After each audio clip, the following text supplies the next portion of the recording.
നമസ്കാരം. എൻ്റെ പേര് ഡോക്ടർ രാധിക. ആയുർവേദത്തിലെ വളരെ പ്രധാനപ്പെട്ട ഒരു ശാഖയാണ് രസശാസ്ത്രവും ഭൈഷജ്യകൽപ്പനയും.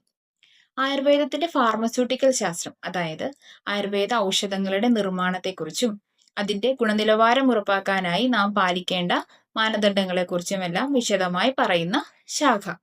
ആദ്യത്തേത് രസശാസ്ത്രം. രസശാസ്ത്രം പ്രധാനമായും ഹെർബോ മിനറൽ പ്രിപ്പറേഷൻസ്, അതായത് സസ്യങ്ങളുടെ കൂടെ മെറ്റലുകളും മിനറലുകളും എല്ലാം ഉപയോഗിച്ചുകൊണ്ടുള്ള ഒരു ഔഷധ നിർമ്മാണ രീതി. ഇവിടെ നാം ഉപയോഗിക്കുന്ന മെറ്റലും മിനറലും എല്ലാം പ്യൂരിഫൈ ചെയ്ത് ശരീരത്തിന് ഗുണകരമായ രീതിയിൽ അതിനെ പ്രോസസ്സ് ചെയ്ത് അതിനുശേഷം അത് ഉപയോഗിച്ച് ഔഷധം നിർമ്മിക്കുന്ന ഒരു രീതി. വളരെ ചെറിയ അളവില് വേഗം ഫലം നൽകുന്നു എന്നുള്ളത് രസൌഷധങ്ങളുടെ ഒരു പ്രത്യേകതയാണ്.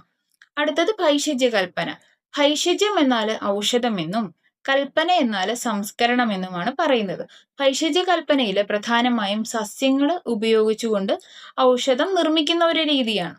നമ്മൾ കൂടുതലായിട്ടും ഉപയോഗിക്കുന്ന കഷായങ്ങളും ആസവാരിഷ്ടങ്ങളും ലേഹ്യങ്ങളും തൈലങ്ങളും ചൂർണങ്ങളും അതുപോലെ തന്നെ മോഡിഫൈഡ് ഫോമുകളായിട്ടുള്ള സിറപ്പുകളും ഗ്രാനുൾസുകളും കഷായം ടാബ്ലറ്റുകളും ഇവയുടെ എല്ലാം ഒരു നിർമ്മാണ രീതി വിശദീകരിക്കുന്നുണ്ട്.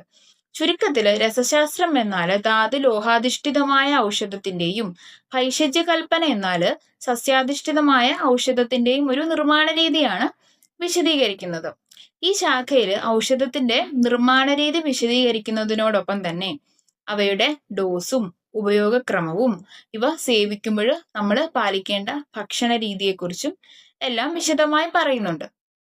അതുപോലെ തന്നെ ഡ്രഗ് സ്റ്റാൻഡേർഡൈസേഷൻ ടെക്നിക്കുകളെ കുറിച്ചും ഔഷധ നിർമ്മാണത്തിന് ശേഷമുള്ള ഔഷധങ്ങളുടെ ക്വാളിറ്റി കൺട്രോൾ ടെസ്റ്റുകളെ കുറിച്ചും ഔഷധ നിർമ്മാണ മേഖലയുമായി ബന്ധപ്പെട്ട നിയമങ്ങളെക്കുറിച്ചും അതുപോലെ തന്നെ GMP ഗുഡ് മാനുഫാക്ചറിംഗ് പ്രാക്ടീസ് പോലെയുള്ള മാനദണ്ഡങ്ങളെക്കുറിച്ചും എല്ലാം ഈ ശാഖയിൽ വിശദമായി പറയുന്നുണ്ട്.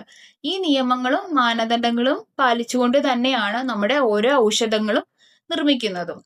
ചുരുക്കത്തില് ഒരു രോഗിയുടെ അവസ്ഥയ്ക്കും രോഗത്തിന്റെ സ്വഭാവത്തിനും അനുസരിച്ച് ഏറ്റവും ഫലപ്രദമായ രീതിയിൽ ഔഷധം നിർമ്മിച്ച് നൽകാൻ ഒരു വൈദ്യനെ പ്രാപ്തനാക്കുക എന്നതാണ് രസശാസ്ത്ര ഭൈഷജ്യകൽപ്പന എന്ന ശാഖയുടെ ലക്ഷ്യം. Thank you.